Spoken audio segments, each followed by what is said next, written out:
ስለሆኑ ሰዎች ኔጌቲቭ ነገር እያወራ ወይም ደግሞ መጥፎ የሚባሉ ነገሮችን እያነሳ ወይም ደካማ ጎናቸውን እያነሳ የሚያፌዝ የሚስቅ የሚሳለቅ ሰው ይሄ ሰው ነገ አንቺንም አንተንም በዛ መልኩ ነውና የሚያፌዘው። እናንተ ከዛ ቦታ ዞር ስትሉ ይሄ ሰው ለጓደኝነት የሚሆን ሰው አይደለም፣ የሚታመን ሰው አይደለም።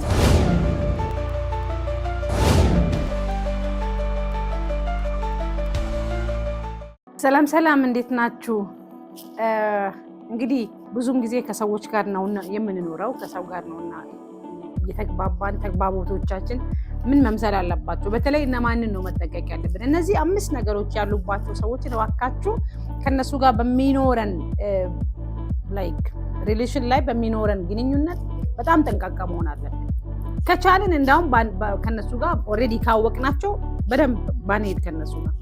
አንደኛ እዚህ ቁጭ ብላችሁ አብራችሁ ተቀምጣችሁ ስለሆኑ ሰዎች ሲያገኛቸው በጣም እንዴት ነሽ የኔ ቆንጆ የኔ ማር እያለ የኔ ውድ እያለ ሰዎችን የሚያሞካሽና ልክ እነሱ ከሄዱ በኋላ ወይም እነሱ ከወጡ በኋላ ግን በመጥፎ ነገር እነሱን ሲናገር ወይ ሲያማ የምትሰሙት ሰውዬ ይሄ ሰውዬ አንቺንም አንተንም ነገር እንደዛው ነው የሚያማ።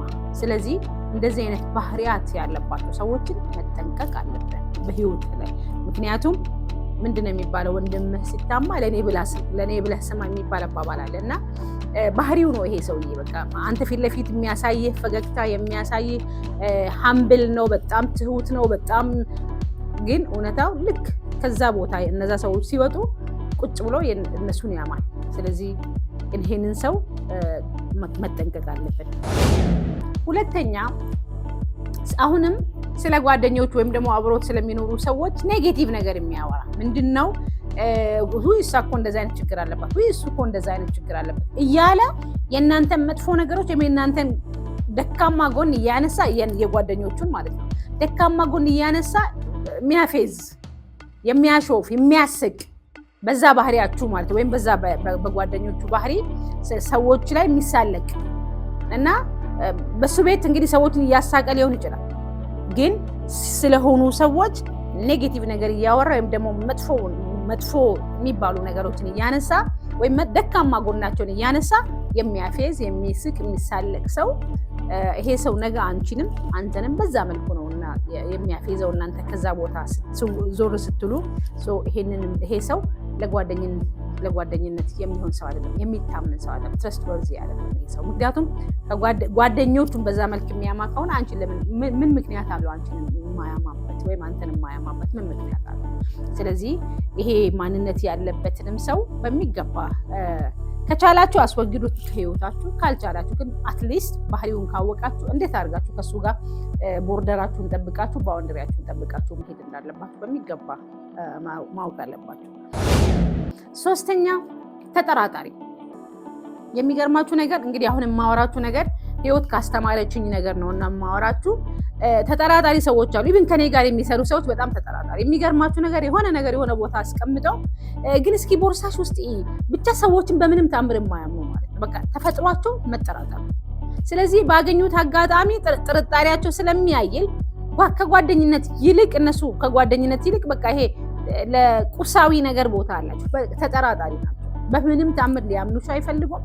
በምንም ታምር ሰዎችን ማመን የመጨረሻ እድላቸው ሰዎችን አመን። ስለዚህ ሁሌም አንተንም በተደጋጋሚ ከሚያቆስሉሽ እነዚህ ሰዎች ጋር በምን መልኩ ነው እኔ ከነሱ ጋር መገናኘት ያለብኝ የሚለውን በሚገባ አስቡበት። ይሄ ባህሪ ያላቸው ሰዎች በነገራችን ላይ የሩቅ ሰው ነው ማለት አይደለም፣ ጓደኛ ነው ብቻ ማለት ላይሆን ይችላል። ምናልባትም የቤተሰብህ አካል ሊሆን ይችላል። ምናልባትም የቅርብ ወንድምህም እህትም ሊሆኑ ይችላል። ኢቭን ሰምታይም በጣም የቅርብ ሰዎች እና ስለዚህ እነዚህ ሰዎች ባህሪያቸውን ካወቃችሁ በምን ባውንደሪ ከነሱ ጋር መሄድ እንዳለባችሁ በሚገባ ማወቅ ይጠበቅባችኋል። በደንብ አድርጋችሁ ተጠንቀቁ። ምክንያቱም ባህሪያቸው ነው። እነዚህ ሰዎች ይሄ ባህሪያቸው ነው። አንተ ስለሆንክ አይደለም፣ አንቺ ስለሆንሽ በቃ መጨረሻ ላይ ነው ሰውን የሚያምኑ። ሰውን አያምኑ። እንዳውም በቃ ሰውን አላምንም ብሎ ሁላ ሊሉ ይችላሉ። ሜይ ቢ በአፋቸው እንኳን ባይል ግን ባህሪያቸው ጥርጣሬ ነው። እንዳልኳቸው በዙሪያችን እነዚህ ሁሉ ሰዎች። ሌላኛው ሰው ማን ነው ብላችሁ ብትሉን ስለአንተ ማወቅ የሚፈልግ ግን ስለራሱ አንድም ነገር የማያወራ ድብቅ። ስለአንተ ኤቭሪ ዲቴል ማወቅ ይፈልጋል። ስለአንቺ ዲቴሏን ምን በላሽ ቁርስ ከማን ጋር አወራሽ? ስልክ ስታነሺ ማን የደወለው? እያንዳንዱ ነገር ማወቅ ይፈልጋል። ስለሱ ግን አንድ ነገር ያወራል። ይሄ ሰው የሆነ ነገር አስቀምጦ በሆነ ነገር ነው እያጫወተ ያለው። ስለዚህ ጓደኝነቱም ሊሚቴሽን አለው ማለት ነው። በሱ ቤት ያንተን ዲቴል ማወቅ ይፈልጋል። የሱን ግን ምንም የምታውቁት ነገር ድብቅ ነው፣ ስውር ነው። ምን እንዳሰበ ምን ሊያደርግ እንደሆነም የምናውቀው ነገር የለም። ይሄ ሰው ታዲያ ከሱ ጋር እንዴት አድርገህ ቢዝነስ ትሰራለህ? ምክንያቱም አንተ እኮ ሲከፋው ሲቀየምም ሲደሰትም ማወቅ አለብን አይደለ? እኛ ይሄንን ሰው ግን አናውቅም። ምክንያቱም ደብቆ ነው፣ ማንነቱን ደብቆ ነው ከኛ ጋር እያወራ ያለው፣ ከኛ ጋር እየኖረ ያለው። እንዳልኳችሁ ነው፣ በጣም የቅርብ ጓደኛችሁ፣ በጣም የቅርብ እህት፣ በጣም የቅርብ ወንድም ሊሆን ይችላል። እነዛ ሰዎች እንዴት አድርጋችሁ ነው አብራችሁ የምትቀጥሉት? ማለት ላይክ ዲቴይል እንዴት አድርገን ነው አብረን የምንቀጥለው? አብረን መቀጠል አንችልም። እና ስለዚህ በሚገባ የእነዚህ ሰዎችን ባህሪ ካወቅን እነዚህ ሰዎችን በሚገባ መጠንቀቅ አለብን፣ ወይም ደግሞ እንዳልኳችሁ ከቻልን ማስወገድ መቻል አለብን ማለት ነው። the last point ምንድነው? ሰዎችን ሁሉ የሚቃወሙ የሚቃረነው፣ በቃ አንተ የሆነ ሀሳብ ስታነሳ እሱ መቃረን አለበት። የሆነ ነገር ስታደርግ እሱ ይቃረናል እና በጣም እንትን ነው፣ ተቃዋሚ ነው። ኦልዌይስ ያንተን ሀሳብ ያንቺን ሀሳብ ምንድነው የሚባለው ኦፖዝ ነው የሚያደርገው፣ በቃ ኦልዌይስ።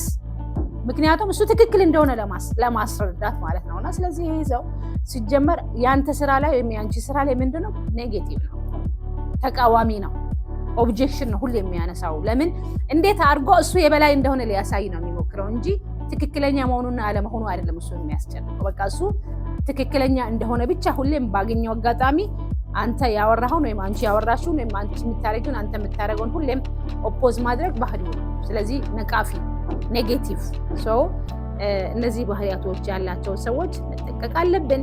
ቤተሰቦቻችንን ቢሆኑ just we have to be very cautious about that። በጣም በጥንቃቄ ነው ከነሱ ጋር መኖር ያለብን። ስለዚህ ተጠንቀቁ። ስኬታማ መሆን የምትፈልጉ ሰዎች ከሰዎች ጋር ነው የምንኖረው። እነዚህ ሰዎች ድራግ ያደርጉናል። እነዚህ ሰዎች ኢምፓክት ይፈጥሩብናል። ፈጥሮ ማለት ተጽዕኖ አኗኗራችን ላይ፣ አስተሳሰባችን ላይ፣ አክሽናችን ላይ ተጽዕኖ አላቸውና ስለዚህ እነዚህ ሰዎች ካሉ በህይወትህ በተጠንቀቅ አብራችሁ ኑሩ፣ በተጠንቀቅ። ስለዚህ ካወቃችሁ ባህሪው ነው ካላችሁ እናንተም ራሳችሁን ጠብቃችሁ ውዝድሮ ታረጋላችሁ ቀስ እያላችሁ። ስለዚህ በእርግጠኝነት ህይወታችንን መጠበቅ፣ ስሜታችንን መጠበቅ፣ ስማችንን መጠበቅ፣ ማንነታችንን መጠበቅ የኛ ኃላፊነት።